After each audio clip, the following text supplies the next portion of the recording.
is Hawks Live, presented by the Dining District.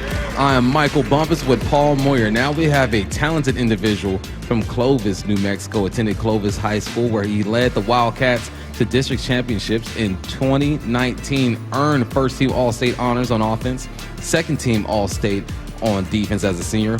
Multi-sport guy, played basketball as well as baseball. Took his talents to Kansas for college to play for the Jayhawks. He made an immediate impact, becoming a 4-year starter, starting 45 games over 4 seasons. He was named all Big 12 honorable mention, drafted in the 6th round to your Seattle Seahawks. Ladies and gentlemen, give it up for guard Bryce Cabeldue.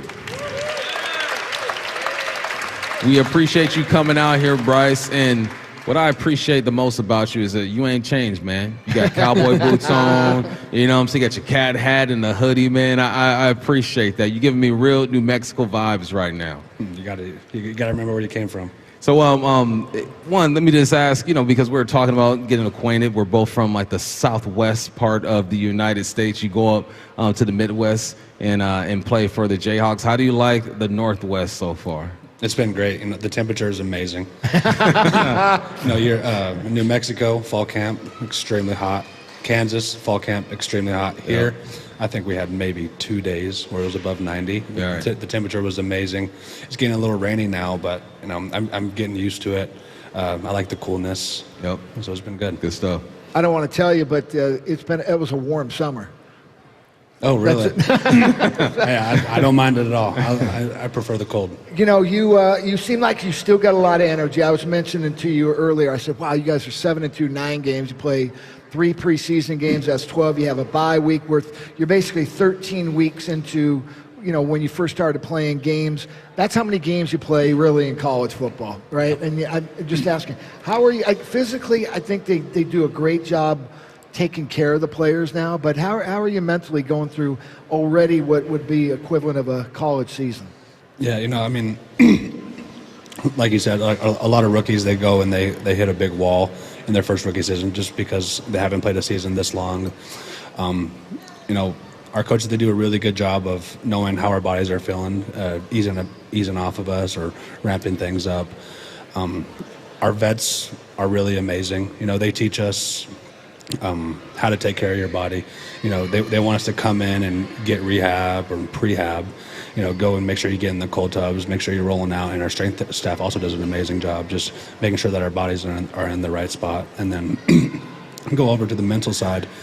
I think it's just something you prepare for, the entire time going through college, right? I think I saw something probably a year or 2 ago. There's a guy on Instagram, and he was saying, if you have 2 guys and they're both going to the exact same destination, right? And one guy, he loves the walk. It's a really far walk to get to the destination.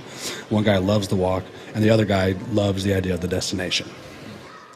Who's going to get there first? Who's going to be able to get there more successfully? It's the guy who loves walking, right? Rather than the guy who loves the destination. The guy who loves walking, that's the guy that's going to go in and, he loves going through the process every single day, waking up early, getting in the cold tub, studying your film, doing all the little mundane things that you'd have to do every single day. Whereas if you're the guy that, in our instance, winning the Super Bowl, if that's the only thing you're thinking about, you're just thinking about the Super Bowl. You're not thinking about the little small details that you have to do every single day to get up and, get your body ready, be mentally prepared for practice and then for the game. How old are you? Dadgummit, I was that guy. How old are you?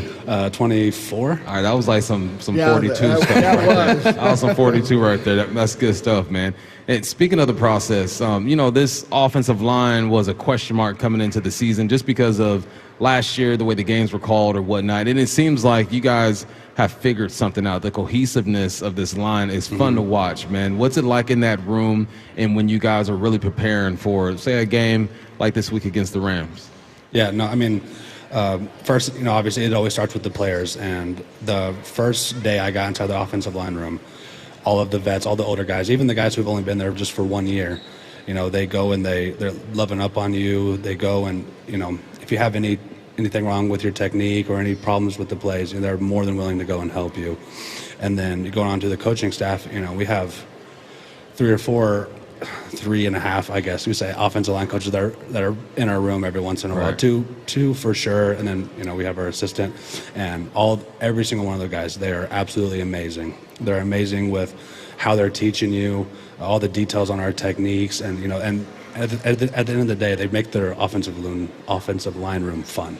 We're always laughing around. It's not just always business. I think to be a professional, you have to be able to go and get business done when you need it, when the business needs to get done, and you also have times where you could go and mess around, right? It is remarkable because for the most, for the most part, it's the same offensive line. I mean, you still have Bradford, Sundell obviously, and Zabel are the two new ones, but just the cohesiveness of it. There's something from a coaching standpoint that's pretty special. Do you? From where you were in Kansas to where you are here, is there a difference in coaching? Yeah, I would say there's a difference in coaching. I mean, obviously, you go from a college playbook to an NFL playbook. It's night and day difference. In college you have wide zone with a tight end to the right, and then wide zone without a tight end to the right. And then in college you have wide zone 100 different ways to the right with a tight end, 100 different ways without a tight end. And so, it gets a little bit more complex. And I think something that our coaches do a really well job is they make a lot of our plays offensive line friendly. And what I mean is, we're not dropping back 50 times a game. If you get that and you're dropping back 50 times a game, then the defensive line, they start picking up on that. And if you have one-on-ones with a defensive lineman who typically they're way more athletic than me, and they're freaks of nature, every single one of them, and you don't have them guessing to where they're just in full pass rush mode. That's whenever things get a little bit dicey. So our offensive coordinator and offensive line coach, they're really good with mixing up the play actions, the drop backs, just kind of switching things up to where you're really making them think to where they slow down a little bit. And if you know the playbook, then you're able to play fast. That's well described right there. That was definitely. a good answer. Yeah. You talk about mixing it up. I mean, you mixed it up. You were a tackle in college, then you switched over to the guard. Did you know that was going to be your journey? And what has that transition been like for you? Yeah, I did know that was going to happen. They've been telling me that since I was a sophomore in college. You could go and you could play tackle here in the Big 12, but whenever you go into the big leagues, you're going to have to go and learn how to play guard. And it's been smooth, and it's had its hard times, obviously, but it's been smooth. Like I said, our coaching staff is really amazing, and they give me a lot of stuff to work with. Our vets in the room, they're really good at helping me out with anything that I have wrong. Every day after practice, most days after practice, we're getting extra offensive line work in, doing pass sets, doing some kind of snapping or anything like that. And so, it's really just whatever effort you put in is what you're going to get back.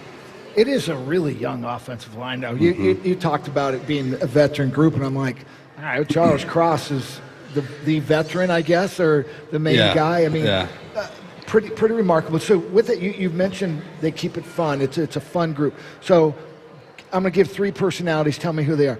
Who's the most serious of the offensive linemen? The most serious. I feel like I know what that is. The most serious, it probably has to be Jalen Sundell. Really? I was going to go Abe. I was going to say Abe. Yeah. Because in interviews, he doesn't, he's very, he bows his neck down and, he doesn't, Don't let him fool you. Yeah? Don't let him fool you. All right, who's the guy that everybody goes, come on, man, we got to get through this meeting. He's always the jokester. That was Moyer.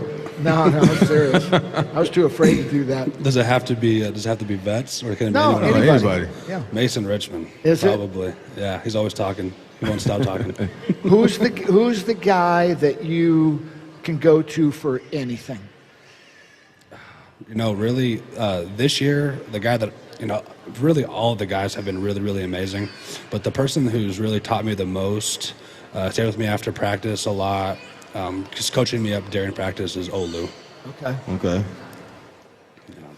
That's good stuff. Well, I was going to ask Moyer. more, but All right. Well, offensive linemen, for whatever reason, they're always the closest knit guys. Mm-hmm. I don't know why. I don't know if it's the personality. I had a coach tell me one time. He goes, defensive guys. I tell a team, I want you to go run through that wall. The defensive guys are going to do it. The offensive linemen say, well, coach, can we go over the wall or can we go around the wall? They ask questions. It's just something about their personality. But how tight are you guys? Are you always hanging out?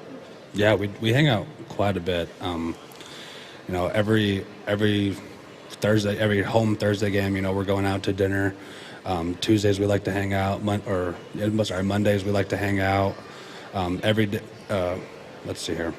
Usually we're in the meeting room 15 minutes early, just hanging out, talking, and stuff like that. So, it's easy to be around everybody. There's not a guy where it's like, we have to be around him today. Everybody in that room. It's, hi, how are you? And you're just trying to learn more and more about each other. And I think that's really what makes a good offensive line room, to where, it's, how do I say this? If it's just you and I talking right here, like we just met a couple seconds ago, right? A couple minutes ago. I like to think you and I already have a good bond. Exactly. We don't know everything about each other, right? And something I think what we do a really good job of is actually getting to know each other, not just what's your name, yada yada yada, but like really getting down into what's your family situation. How many brothers do you have? What's your mom's name? What's your dad's name? How did you grow up? And so you go and you start to understand them as a person. You're not just walking in their shoes. You're seeing how it feels to walk in their own bones. And I think that's what really creates a good offensive line room, to where you're just very connected in that way. Awesome. You know what you just experienced? The good Paul Moyer interview takeover. It happens once a year when he really connects with somebody. So I sit back and I just watch the show over here. Right, Bryce, man, we appreciate you taking time, man. You have a good night. Appreciate you. Thank you, guys.